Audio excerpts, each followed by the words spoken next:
Hello friends, എല്ലാവർക്കും പുതിയൊരു വീഡിയോയിലോട്ട് സ്വാഗതം. എല്ലാവരും സുഖമായിട്ടിരിക്കുന്നു വിചാരിക്കുന്നു.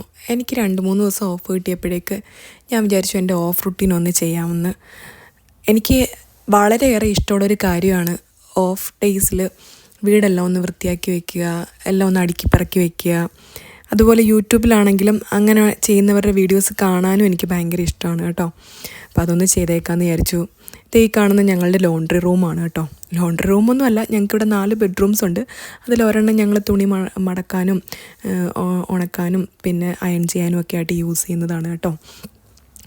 ഇതിൽ പഴയ കഴുകി ഉണങ്ങിയ സാധനങ്ങളും കുറച്ച് ഉണങ്ങിയത് ഞാൻ സൈഡിലോട്ട് മാറ്റി വയ്ക്കുകയും ഓൾറെഡി ഉണങ്ങിയതൊക്കെ ഞാൻ മടക്കിയെടുക്കുകയും ചെയ്യുമായിരുന്നു കേട്ടോ. പിന്നെ താഴത്തെ ഈ ബെഡ്റൂമിൽ ഇവിടെ നിന്നാണ് ഞങ്ങൾ ഒരുങ്ങുന്നതും. ഇത് എൻസൂട്ടാണ്, ഇവിടുത്തെ ടോയ്ലറ്റിലാണ് ഞങ്ങൾ കുളിക്കുന്നതും ഒക്കെ. ഞങ്ങൾക്ക് ഏറ്റവും സൗകര്യം അവിടെ ആയതുകൊണ്ട് ഞങ്ങളുടെ സാധനങ്ങളൊക്കെ ഞങ്ങൾ ഇവിടെ തന്നെയാണ് കീപ്പ് ചെയ്യുന്നത്. കുറച്ച് ദിവസമായിട്ട് ഞാൻ ഇതൊന്ന് ഒതുക്കണമെന്ന് വിചാരിക്കുക. വേറൊന്നുമല്ല, സിയയുടെ കുറേ അധികം ഡ്രസ്സുകൾ അവൾക്ക് പാകമല്ലാണ്ടായി. അപ്പോൾ അതൊക്കെ ഒന്ന് എടുത്ത് മാറ്റണമെന്ന് കുറേ നാളായിട്ട് വിചാരിക്കുന്നു. ഈ വീട്ടിലോട്ട് ഞങ്ങൾ കഴിഞ്ഞ ഡിസംബറിൽ മാറിയപ്പം ആ സമയം വരെയുള്ള സിയയുടെ ചെറിയ ഡ്രസ്സുകളൊക്കെ ഞാൻ മാറ്റിയിട്ടുണ്ടായിരുന്നു. പക്ഷേ അതിന് ശേഷം എനിക്കൊന്നും ചെയ്യാൻ പറ്റിയില്ല. അപ്പോൾ ഇന്നൊന്ന് മാറ്റിയേക്കാമെന്ന് വിചാരിച്ചു. ഞാനതെല്ലാം മാറ്റിയിട്ട് ആ ഒരു ബിൻ കവറിനകത്തോട്ട് ഇട്ടു. അപ്പോൾ എനിക്ക് വേറൊരു കാര്യം കൂടെ പറയണമെന്ന് തോന്നുക നിങ്ങളുടെ അടുത്ത്. അതായത് നമ്മൾ പല വീടുകളിലും കണ്ടിട്ടുണ്ടാവുമായിരിക്കും, ഈവൻ എൻ്റെ വീട്ടിൽ പോലും അമ്മ പണ്ട് ചെയ്യുന്നത് ഞാൻ കണ്ടിട്ടുണ്ട്. നമ്മുടെ പഴയ ഡ്രസ്സുകളെടുത്ത് നിലം തുടയ്ക്കുക. നമ്മൾ ഒരിക്കലും അങ്ങനെ ചെയ്യാൻ പാടില്ല. ഞാൻ ഈ എനർജീസിലൊക്കെ വിശ്വസിക്കുന്ന ഒരാളാണ് കേട്ടോ. അങ്ങനെയുള്ള യൂട്യൂബേഴ്സിനെ ഫോളോ ചെയ്യുന്ന ഒരാളുമാണ് ഞാൻ. അങ്ങനെ ഞാൻ കണ്ടൊരു വീഡിയോയിൽ ഞാൻ ശ്രദ്ധിച്ചതാണ്.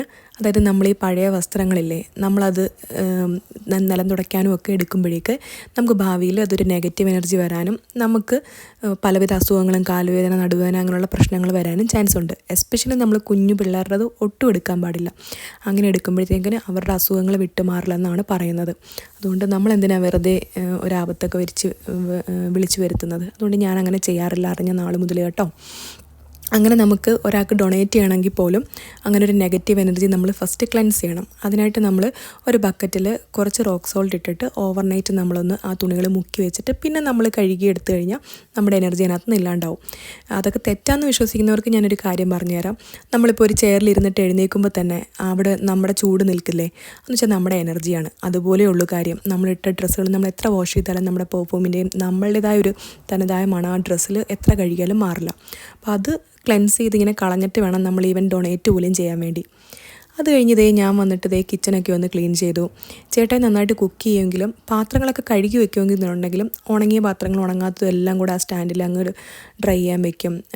കൗണ്ടർ ടോപ്പിൽ നിറച്ച് പാത്രങ്ങൾ വെക്കും. എനിക്കത് ഇഷ്ടമില്ല കേട്ടോ. അപ്പോൾ ഞാൻ അതൊക്കെ ഒന്ന് ഒതുക്കി വൃത്തിയാക്കി കൗണ്ടർ ടോപ്പ് ക്ലീൻ ആയിട്ടിട്ടു. അതാണ് എനിക്കിഷ്ടം. അതിനകത്ത് ഒന്നും ഇല്ലാണ്ട് എംറ്റി ആയിട്ടിരിക്കുന്നതാണ് എനിക്കിഷ്ടം. നമ്മുടെ പാകം ചെയ്ത ഭക്ഷണ സാധനങ്ങളൊക്കെ തണുത്ത് കഴിഞ്ഞ ഉടനെയാണ് ഞാനത് ഫ്രിഡ്ജിൽ കയറ്റി വയ്ക്കും. അത് കഴിഞ്ഞിട്ട് എനിക്ക് ഏറ്റവും ഇഷ്ടപ്പെട്ടൊരു കാര്യമാണ് ജേർണലിങ്. എൻ്റെ അന്നത്തെ ദിവസത്തെ കാര്യങ്ങൾ ഞാൻ അതിനകത്തോട്ട് എഴുതി വയ്ക്കും. എനിക്ക് 2 ജേർണലുണ്ട് കേട്ടോ. ഒന്ന് നമുക്ക് നല്ല ഇഷ്ടപ്പെടുന്ന കോട്സുകളോ നല്ല കാര്യങ്ങൾ പുതിയ അറിവുകളൊക്കെ എഴുതി വയ്ക്കുന്നൊരു ബുക്കും, പിന്നെ ഡെയിലി എൻ്റെ റുട്ടീൻസോ എനിക്ക് അന്ന് നടന്ന കാര്യങ്ങളൊക്കെ എഴുതുന്നൊരു ബുക്കും. അത് കഴിഞ്ഞിട്ട് ഞാൻ എൻ്റെ ഒരു പേഴ്സണൽ ഫേവറേറ്റ് ടൈമാണ്. എനിക്ക് ഓഫ് കിട്ടുമ്പം 4 ദിവസം കൂടുമ്പോഴാണ് ഞാൻ തല നനയ്ക്കുള്ളൂ. അപ്പോൾ ആ തല നനയ്ക്കുന്ന ദിവസം ഇത് കണക്ക് ഞാൻ ഹോട്ട് ഓയിൽ മസാജ് കൊടുക്കും കേട്ടോ. തലയിൽ സ്കാൽപ്പ് ഫുള്ള് നന്നായിട്ട് മസാജ് ചെയ്ത് പിടിപ്പിച്ചിട്ട് അത് നല്ലൊരു സ്ട്രെസ് റിലീവിങ് ആണ് കേട്ടോ. അതുപോലെ ആ ചന്ദനത്തിരി കണ്ടോ, എൻ്റെ ഈ ബർത്ത്ഡേക്ക് എൻ്റെ ഒരു കൊളീഗ് ഷിനേഡെന്ന് പറഞ്ഞൊരു ഐറിഷുകാരി എനിക്ക് ഗിഫ്റ്റ് ചെയ്തതാണ് കേട്ടോ. എനിക്കിഷ്ടപ്പെട്ട ഒരു ടാരോ കാർഡും ഈ ചന്ദനത്തിരി എനിക്ക് ഒരുമിച്ച് തന്നതാണ്. അപ്പോൾ അത് ഞാൻ ഇങ്ങനെ കത്തിച്ച് വയ്ക്കും കേട്ടോ. സ്കാൽപ്പ് മസാജ് കൊടുക്കുമ്പോഴും ഫുഡ് സ്പായൊക്കെ കൊടുക്കുന്ന സമയത്ത് ഞാൻ അതും കൂടെ കത്തിച്ച് വയ്ക്കുമ്പോൾ ഒരു നല്ലൊരു അരോമയാണ്. അത് നല്ലൊരു തെറാപ്പിയാണ് ശരിക്കും പറഞ്ഞാൽ. അത് കഴിഞ്ഞിട്ട് ഞാൻ എൻ്റെ നഖമൊക്കെ ഒന്ന് കട്ട് ചെയ്യുക. എനിക്ക് പൊതുവേ നഖം വളർത്തുന്നത് ഇഷ്ടമുള്ള ഒരാളല്ല. ഞാൻ ഈ നെയിൽ പോളിഷ് ഇടുന്നത് തന്നെ വളരെ അപൂർവമായിട്ടേ ഉള്ളൂ. അപ്പം ഞാൻ ആഴ്ചയിൽ നഖം വെട്ടാറുണ്ട്. സിയയ്ക്കും അക്കൂനും ഞാൻ അങ്ങനെ കട്ട് ചെയ്ത് കൊടുക്കാറുണ്ട്. അത് കഴിഞ്ഞിട്ട് ഞാൻ ഹോട്ട് ഓയിൽ മസാജ് കിട്ടിയതിൻ്റെ ആ ഒരു സുഖമൊക്കെ ഒന്നുകൂടെ ഒന്ന് കൂട്ടാൻ വേണ്ടിയിട്ട് ഞാനൊരു കാപ്പി ഉണ്ടാക്കുവാണ് കേട്ടോ. കട്ടൻ ചായ. പിന്നെ ഞാൻ അതിനകത്ത് സ്വീറ്റ്നർ ഇട്ട് കഴിഞ്ഞ 1 വർഷമായിട്ട് രണ്ടാമത്തെ ഡെലിവറി കഴിഞ്ഞതിന് ശേഷം എൻ്റെ വെയിറ്റ് കുറയ്ക്കാൻ വേണ്ടിയിട്ട് ഞാൻ ഷുഗർ കംപ്ലീറ്റ്ലി ഒഴിവാക്കി കേട്ടോ. അപ്പോൾ ഞാൻ ആഡഡ് ഷുഗറുകളൊന്നും ചേർക്കാറില്ല. അതായത് ഡയറക്റ്റ്ലി പഞ്ചസാര ഇട്ടുള്ള ഒരു സാധനങ്ങൾ ഞാൻ കഴിക്കാറില്ല. അത് കഴിഞ്ഞിട്ട് ഞാൻ ഉച്ചക്കത്തേക്ക് ഞാൻ പപ്പടം വറുത്തെടുക്കുകയാണ് കേട്ടോ. പിന്നെ കഴിഞ്ഞ ദിവസം ചേട്ടായി ഉണ്ടാക്കിയ ഒരു ആപ്പിൾ അച്ചാർ ഇരിപ്പുണ്ട്. പിന്നെ രാവിലെ ചേട്ടായി പോകുന്നതിന് മുമ്പേ കുറച്ച് സാമ്പാർ ഉണ്ടാക്കി വെച്ചു കേട്ടോ. ചേട്ടയുടെ സാമ്പാർ ചേട്ടായി വേറൊരു രീതിയിലാണ് ഉണ്ടാക്കുന്നത്. അത് ഭയങ്കര ടേസ്റ്റിയാണെന്ന് ഞാൻ പറഞ്ഞതിന് ശേഷം ഇടയ്ക്കിടയ്ക്ക് ഇപ്പോൾ ഉണ്ടാക്കാറുണ്ട്. അപ്പോൾ ആ സാമ്പാറും ആപ്പിൾ അച്ചാറും പിന്നെ കുറച്ച് തോരൻ ഫ്രിഡ്ജിലിരിപ്പുണ്ടായിരുന്നു, അതും പിന്നെ വറുത്തെടുത്ത പപ്പടവും കൂട്ടി ഞാനും ഒക്കും കൂടെ അത് കഴിഞ്ഞിട്ട് ചോറ് കഴിച്ചു കേട്ടോ. ഞങ്ങൾ കഴിക്കുന്ന സമയത്ത് സിയ ഉറങ്ങുമായിരുന്നു. അപ്പോൾ ഞങ്ങൾ കഴിച്ചു തീർന്നതും സിയ ഉണർന്നു. അപ്പോഴേക്ക് ഞാൻ സിയനെ കുളിപ്പിക്കുന്ന തത്രപ്പാടിലായിരുന്നു. ഞാൻ ബാത്ത് ടബിൽ വെള്ളമൊക്കെ ചൂടാക്കുന്നുണ്ടപ്പോഴേ അവൾ നല്ല റെഡിയായിട്ട് സന്തോഷമായിട്ട് വന്നിരുന്നു. അവൾക്ക് കുളിക്കാൻ ഭയങ്കര ഇഷ്ടമാണ്. പിന്നെ അതേ കുളിച്ച് കഴിഞ്ഞാൽ ഇങ്ങനെ നന്നായിട്ട് നമ്മൾ കണ്ണൊക്കെ അടച്ച് വെച്ച് വരും കേട്ടോ. കൺമഷി എഴുതാനും പൊട്ടുവിടാനും ഒക്കെ ഭയങ്കര ഇഷ്ടമാണ് ഇപ്പോഴേ. ഞാനത് ചെയ്തു കൊടുത്തതിൻ്റെ സന്തോഷത്തിന് എനിക്ക് ഉമ്മയൊക്കെ തരുവാണ് കേട്ടോ. പിന്നെ അത് കഴിഞ്ഞിട്ട് ഞാൻ സിയയ്ക്ക് ഫുഡ് കൊടുത്തു. ഞങ്ങൾ മാത്രമല്ലേ കഴിച്ചുകൊണ്ടായിരുന്നുള്ളൂ. അപ്പം സിയയ്ക്ക് ഫുഡ് കൊടുത്തു. TV വെച്ച് കൊടുത്തിട്ടാണ് കേട്ടോ ഫുഡ് കൊടുക്കുന്നത്. അക്കുതേ 24 മണിക്കൂറും ഫോണിക്കളിയാണ്. ഞങ്ങൾ തന്നെ തെറ്റാണ്. 2 വയസ്സുള്ളപ്പം ചേട്ടാ ഐപാഡ് വാങ്ങിക്കൊടുത്തതാണ്. അങ്ങനെ ശീലിപ്പിച്ചു. നമ്മൾ മിസ്റ്റേക്സിൽ നിന്നാണല്ലോ പഠിക്കുന്നത്. അത് കാരണം സിയയ്ക്ക് ഞങ്ങളിപ്പോൾ ഫോൺ കൊടുത്ത് ശീലിപ്പിക്കാറേയില്ല. അതുകൊണ്ട് തന്നെ അവൾ അങ്ങനെ ചോദിക്കാറുമില്ല.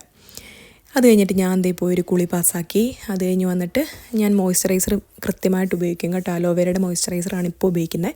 അങ്ങനെ സ്ഥിരമായിട്ടൊരു പ്രോഡക്റ്റ്സ് യൂസ് ചെയ്യാറില്ല.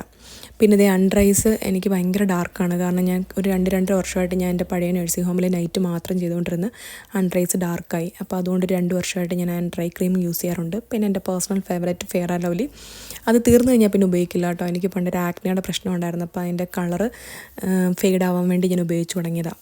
അത് കഴിഞ്ഞിട്ട് ഹെയർ വാഷ് ചെയ്യുന്ന ദിവസം ഞാൻ മസ്റ്റായിട്ട് യൂസ് ചെയ്യുന്നതാണ് ഹെയർ സിറം. അതും അങ്ങനെ ഇന്നതൊന്നുമില്ല. ഇപ്പം എൻ്റെ കയ്യിലിരിക്കുന്ന ഏതാണെന്ന് എനിക്ക് ഓർമ്മയില്ല.